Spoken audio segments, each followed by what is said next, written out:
Hello students, good morning everyone. Last class में हमने heterotrophic mode of nutrition and nutrition in amoeba discuss किया था।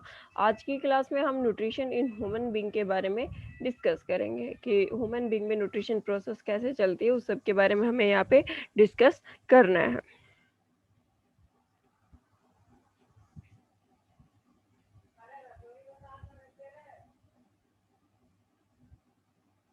Human being में ये सारी की सारी प्रोसेस कैसे चलेगी वो सारे हमें यहाँ पे डिस्कस करना है। तो हमें सबसे पहले पता है कि ह्यूमन बीइंग है वो एक ओमनिवोर्स लिविंग बीइंग है। ओमनिवोर्स मतलब वो प्लांट्स पे भी डिपेंड करता है अपनी फूड हैबिट्स के लिए, और वो एनिमल्स पे भी डिपेंड करता है अपनी फूड हैबिट्स के लिए। इसके साथ में जो डाइजेस्टिव ट्रैक है ह्यूमन बीइंग का, उसको हम क्या बोलते हैं, एलिमेंट्री कैनाल। जो माउथ से लेकर लास्ट एनस तक जो पूरे के पूरा डाइजेस्टिव ट्रैक है, इसको हम क्या बोलते हैं, एलिमेंट्री कैनाल, जो कि 9 मीटर लॉन्ग है। जो एलिमेंट्री कैनाल है, डाइजेस्टिव ट्रैक है, ये कितनी इसकी लेंथ है, 9 मीटर। ये डिपेंड करेगी हर एक ह्यूमन बीइंग पे कि उसकी हाइट कितनी है, हाइट टू हाइट। अगर किसी की हाइट कम है तो उसका डाइजेस्टिव ट्रैक की लेंथ कम भी हो सकती है, अगर किसी की ज़्यादा हाइट है तो वो ज़्यादा भी हो सकती है, लेकिन नॉर्मली हम यहाँ पे कितना लेते हैं, 9 मीटर ही लेते हैं।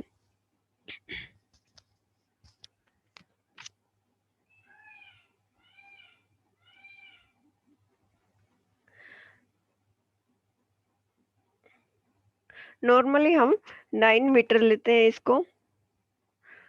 The automatic alimentary canal is long Tung with muscular walls. जो एलिमेंट्री कैनाल की वॉल है वो किस टाइप की होगी, मस्कुलर वॉल है। Muscular wall of canal contract rhythmically.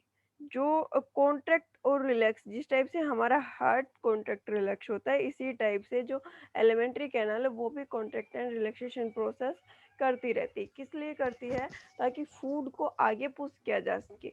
जो फूड है उस जो फूड हमने एंगल्फ किया है उसको कंटिन्यूअसली उसको पुश कर सके। In order to push forward, food को आगे पुश करना है, इसलिए कॉन्ट्रैक्ट रिलैक्सेशन प्रोसेस यहाँ पे चल रही है। और इस प्रोसेस को हम क्या बोलते हैं, पेरिस्टालिसिस बोला जाता है। जो कॉन्ट्रैक्शन एंड रिलैक्सेशन प्रोसेस चल रही है एलिमेंट्री कैनाल में, उसको बोला जाता है पेरिस्टालिसिस। जो कहाँ से स्टार्ट होगी, माउथ से स्टार्ट होगी जो हमारी एलिमेंट्री कैनाल, और कहाँ तक, एनस तक वो कंटिन्यू चलती है।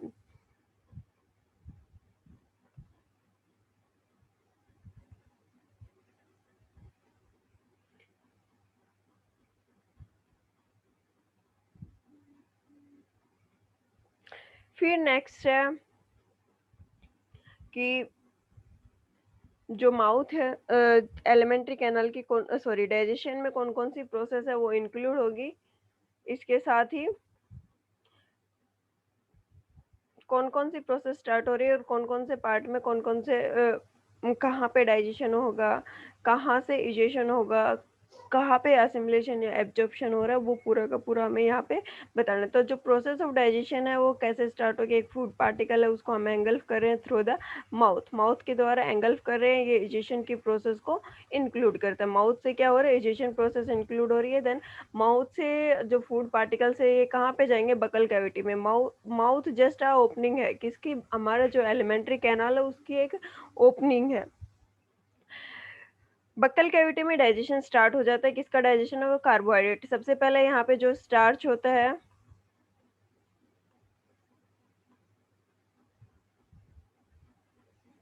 स्टार्च का डाइजेशन यहाँ पे होगा। सबसे पहले जो स्टार्च है उसका डाइजेशन होगा कहाँ पे, बक्कल कैविटी में। इसका डाइजेशन स्टार्ट होगा। जो स्लेवरी ग्लैंड है वो स्लेवरी अमाइलेज एंजाइम है वो रिलीज करती है, और वो स्टार्च को किस में कन्वर्ट कर देता है, माल्टोज में कन्वर्ट कर देता है। माल्टोज भी एक कार्बोहाइड्रेट की फॉर्म है, माल्टोज में ये इसको कन्वर्ट कर देगा। ठीक है। देन बक्कल कैविटी से फूड कहाँ पे जाएगा, फेरिंग्स में जाएगा। ये 12 centimetre long. Buccal cavity and pharynx इन दोनों को मिला के क्या बोला जाता है, बक्को फेरेंजियल पार्ट। ठीक है, बक्कल कैविटी और फेरिंग्स इन दोनों को मिक्स कर दिया जाए तो इसको बक्को फेरेंजियल पार्ट भी बोला जाता है, जो हमारे ओरल कैविटी से लेके और थ्रोट पोर्शन तक जो पार्ट है इसको हम बोलते हैं बक्कोफेरेंजियल पार्ट। फेरिंग्स के द्वारा फूड है वो आगे पास होगा, देन कहाँ पे जाएगा, ओसोफेगस के पास वो फूड पास हो जाएगा और यहाँ पे कोई डाइजेशन नहीं होता। फेरिंग्स एंड ओसोफेगस में कोई डाइजेशन नहीं होता, ये सिर्फ फूड को आगे पास करने का काम करते हैं। यहाँ से फूड, ओसोफेगस से फूड कहाँ पे चला जाएगा, स्टमक में पास हो जाएगा, यहाँ पे डाइजेशन होगा किसका, प्रोटीन का।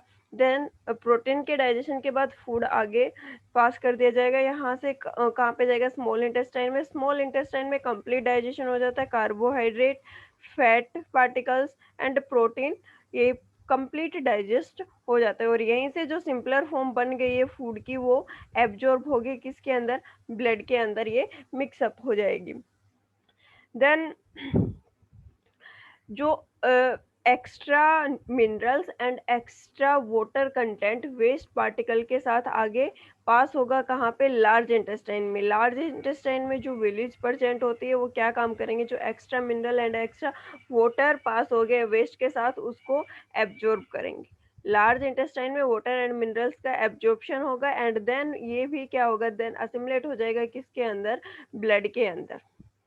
जो अनडाइजेस्टेड पार्ट बच गया वो जो कि वेस्ट मटेरियल है हमारे लिए, वो कहाँ पे पास कर दिया जाएगा, एंड जो एनएस है वहां से उसका इजेक्शन हो जाएगा, वो इजेक्ट आउट हो जाएगा, जो वेस्ट था वो कंप्लीट यहाँ से इजेक्ट आउट हो जाएगा।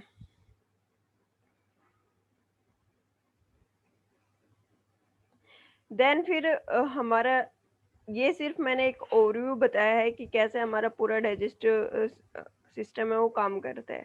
अभी हम वन बाय वन पूरा का पूरा डिस्कस करेंगे, एक एक जो पार्ट है उसको कम्प्लीटली हम डाइजेस्ट कर सॉरी डिस्कस करेंगे। तो सबसे पहले माउथ। माउथ है वो जस्ट अ ओपनिंग है। माउथ है वो जस्ट एक ओपनिंग है जो कि क्या, डाइजेस्टिव ट्रैक की एक ओपनिंग है जो कि फूड को क्या प्रोवाइड कर रही है, एक पैसेज दे रही है इंजेक्शन ऑफ। डाइजेस्टिव ट्रैक की ओपनिंग है और ये एक पैसेज है जिसके द्वारा हम फूड को एंगल्फ कर रहे हैं। Mouth is a opening of the digestive track and ये प्रोवाइड कर रही है, एक पैसेज प्रोवाइड कर रही है फूड को इंजेस्ट करने का। Guarded by the two lips, movable lips. जो माउथ है ये दो मूवेबल लिप्स के द्वारा गार्डेड किया गया है और ये इसकी ओपनिंग कहाँ पे होगी, बक्कल कैविटी में इसकी ओपनिंग होगी। बक्कल कैविटी कहाँ से स्टार्ट हो जाती है, जो हमारे ओरल जो टीथ वाला पोर्शन है, स्लेवरी ग्लैंड इंक्लूड होंगी, टंग इंक्लूड होगी। टंग क्या काम करेगी, टेस्ट का काम करेगी और टीथ है वो च्यूइंग का काम करते हैं। स्लेवरी ग्लैंड है वो क्या प्रोवाइड करते हैं, स्लेवरी अमाइलेज एंजाइम और स्लाइवा सीक्रेट करती है। ये सारी की सारी प्रोसेस कहाँ पे होगी, बक्कल कैविटी के अंदर ये सारी की सारी प्रोसेस चलेगी। In human digestion begins in oral cavity. जो हमारी ओरल कैविटी है यहीं से डाइजेशन स्टार्ट हो जाता है। कई बार पूछ लिया जाता है कि डाइजेशन कहाँ से स्टार्ट होता है, तो हम लोग आंसर करते हैं स्टमक, स्मॉल इंटेस्टाइन, लेकिन वो गलत है। डाइजेशन कहाँ से स्टार्ट हो गया, जो बक्कल कैविटी है हमारी वहीं से स्टार्ट हो गया। यहाँ पे जो स्टार्च होता है फूड के अंदर कार्बोहाइड्रेटिक फॉर्म में है जो स्टार्च, वो यहाँ पे डाइजेस्ट होता है। कौन सा एंजाइम करेगा, स्लेवरी अमाइलेज एंजाइम होता है वो इसको डाइजेस्ट करता है और इसको किस में कन्वर्ट कर देता है, माल्टोज में कन्वर्ट कर देता है। जो हमारी बकल कैविटी है उसमें सबसे पहले जो फूड हमने एंगल्फ किया है उसको च्यूइंग की प्रोसेस होगी। उसकी जो टीथ है वो उसको च्यू आउट करेंगे, मतलब छोटे छोटे पार्टिकल्स में उसको तोड़ेंगे। देन जो स्लेवरी ग्लैंड है वो स्लाइवा रिलीज कर रही है, वो स्लाइवा क्या करेगा, फूड को वेटिंग प्रोसेस का काम करता है, फूड को वेट करेगा। ठीक है, छोटे छोटे पार्टिकल्स में फूड टूट रहा है उसको एक पेस्ट बनाने की कोशिश करेगा, एक सेमी सॉलिड पेस्ट में उसको कन्वर्ट करेगा। Per day 1 to 1.5 litre saliva हमारी स्लेवरी ग्लैंड है वो रिलीज करती है। स्लाइवा के अंदर कौन सा एंजाइम है, स्लेवरी अमाइलेज एंजाइम है। स्लेवरी अमाइलेज एंजाइम है वो क्या करेगा, स्टार्च का ब्रेक डाउन करेगा और किस में कन्वर्ट कर देगा, माल्टोज के अंदर। Starch converted into maltose in the presence of slavery amylase enzyme की प्रेजेंस में वो कन्वर्ट हो रहा है। तो ये पूरा का पूरा हो गया बक्कल कैविटी के बारे में। दूसरा जो हमारे डाइजेस्टिव सिस्टम है, जो हमारा डाइजेस्टिव सिस्टम है, अगर आप एग्जाम में इसको लिखते हो तो इसके अंदर जो मेन पोर्शन है वो इसका डायग्राम, देन इसकी जितने भी एंजाइम्स इसमें यूज हो रहे हैं कि कौन सा एंजाइम कहाँ से रिलीज हो रहा है और कौन से कंपोनेंट को डिग्रेड करेगा, सॉरी ब्रेक डाउन करेगा उसका, और फिर वो कौन से बाई प्रोडक्ट्स बना रहे हैं, जैसे कि कार्बोहाइड्रेट है उसका बाई प्रोडक्ट क्या बनेगा और कौन सा एंजाइम उसको ब्रेक डाउन कर रहा है, उसका प्रोटीन का ब्रेक डाउन कौन कर रहा है, साइट कहाँ पे, साइट ऑफ डाइजेशन कहाँ पे है प्रोटीन की, एंड उसको एंजाइम कौन सा है। तो एंजाइम्स और डायग्राम ये दो मेन है थ्योरी। अगर आपको डायग्राम की डिटेल्स पता है, उसके एंजाइम्स पता है, साइट ऑफ डाइजेशन पता है, तो आप थ्योरी अपने आप लिख सकते हो। थ्योरी का रेक्टिफिकेशन करोगे नहीं चलेगा, कहीं का कहीं लिखोगे स्टार्च का डिग्रेडेशन हो बक्कल कैविटी में रहा, आप लिखोगे स्टमक में, तो ये सारी की सारी प्रोसेस गलत हो जाएगी। जो लास्ट वीडियो होगी इस टॉपिक की, उसमें एक टेबल प्रोवाइड करूंगी पूरी की पूरी, जो रिएक्शंस हो रही है कि स्टार्च का ब्रेकडाउन कहाँ हो रहा है, प्रोटीन का कहाँ हो रहा है, कार्बोहाइड्रेट, फैट कहाँ कहाँ पे इसका डाइजेशन है, साइट ऑफ डाइजेशन कौन सा एंजाइम डाइजेस्ट कर रहा है, इसका बाई प्रोडक्ट क्या बन रहा है, पूरी की पूरी एक टेबल मैं इसकी प्रोवाइड करूंगी। तो ये सारे के सारे diagram plus enzyme, site of digestion, ये सारी चीजें आपको पता होनी चाहिए। ये सारी चीजें पता है तो आप थ्योरी इजीली लिख सकते हो। जो नेक्स्ट पोर्शन है वो है फेरिंग्स। फेरिंग्स है वो 12 सेंटीमीटर लॉन्ग फनल शेप होती है। फनल शेप कुछ इस टाइप से होती है हमारी, इस टाइप से फनल शेप होती है, ठीक है। तो ये फनल शेप है, इसी इस टाइप का जो हमारा फेरिंग्स है ये होता है। इसका काम क्या है, ये बक्कल कैविटी को से फूड को आगे ओसोफेगस में पास कर देगा, ठीक है। इसका काम सिर्फ इतना है कि फूड को आगे पास कर रहा है। नेक्स्ट है ओसोफेगस। ओसोफेगस एक नैरो मस्कुलर ट्यूब है जिसकी जो लेंथ है वो है 25 सेंटीमीटर लॉन्ग है। इसकी स्टार्टिंग कहाँ से होती है, फेरिंग से होती है। यहाँ पे डाइजेशन नहीं होता है और इसको हम फूड पाइप भी बोलते हैं।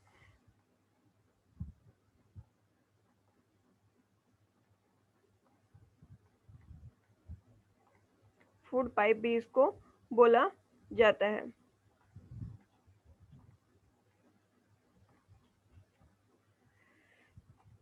ओसोफेगस में भी कोई डाइजेशन नहीं होता, ये सिर्फ एक पैसेज है जो फूड को बकल कैविटी से कहाँ पहुंचाएगा, स्टमक तक के पास पहुंचाएगा, वहां पे फिर आगे डाइजेशन प्रोसेस स्टार्ट होगी।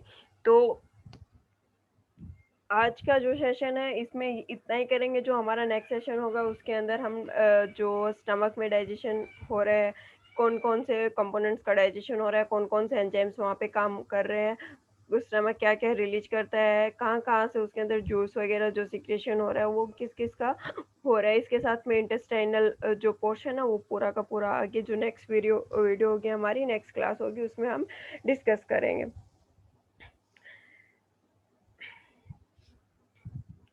अभी आपको सिर्फ इतना करना है कि इस वीडियो को अच्छे से देखने, एक बार मैंने यहाँ पे आपको समझा दिया है। इसके बाद में अगर कुछ डाउट्स रहते हैं तो यूट्यूब पे जाके जो वीडियो है वो आप एक बार देख सकते हो, और इन नोट्स को अपनी फिर नोटबुक में लिखना है। साथ जो वीडियो देख रहे हो साथ साथ में पॉइंट्स हैं वो नोट करते जाओ, ज़्यादा बेटर रहेगा आपके लिए। एक बार आप यहाँ क्लास में अटेंड करें, उसके बाद एक बार फिर से वीडियो देख रहे हो, फिर उसके बाद पॉइंट्स को, जो पॉइंट्स नोट किए उनको स्टडी करो, और एक बार फिर जो बुक रीडिंग है वो करो। ये टॉपिक आपका अच्छे से, और साथ में डायग्राम प्रैक्टिस बहुत ज़रूरी है। डायग्राम आपको अच्छे से विद लेबलिंग आना चाहिए। ये नहीं है कि डायग्राम हम बना रहे हैं और उसमें कुछ ऐसे ही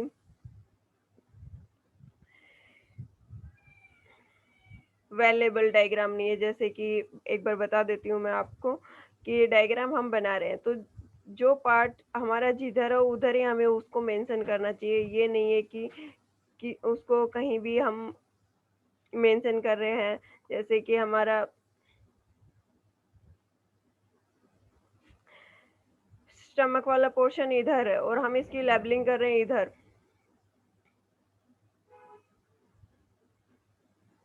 स्टमक वाला पोर्शन है हमारा इधर और हम इसकी लेबलिंग कर रहे हैं इधर, ये साथ में हम लीवर को क्रॉस कर रहे हैं, गाल ब्लैडर को क्रॉस कर रहे हैं, तो ये लेबलिंग सही नहीं। जो इस साइड के पार्ट है इनकी इस साइड लेबलिंग करनी चाहिए, इस साइड के पार्ट है इनकी इस साइड पे लेबलिंग करनी है। तो डायग्राम वेल एबल्ड आपको अच्छे से डायग्राम बनाना आना चाहिए, क्योंकि डायग्राम और इसमें जो एंजाइम साइट ऑफ डाइजेशन इसी के नंबर है। थ्योरी में आप कुछ भी लिखे जाओ, जो एग्जामिनर है उसका मेन फोकस कहाँ जाएगा, डायग्राम। और एक आप टेबल मेंशन कर रहे हो उसमें साथ में, तो अपने टेबल में उसकी साइट, उसके एंजाइम्स, उसके बाई प्रोडक्ट्स अच्छे से लिख दिए तो फिर उसको थ्योरी पढ़ने की जरूरत ही नहीं पड़ेगी।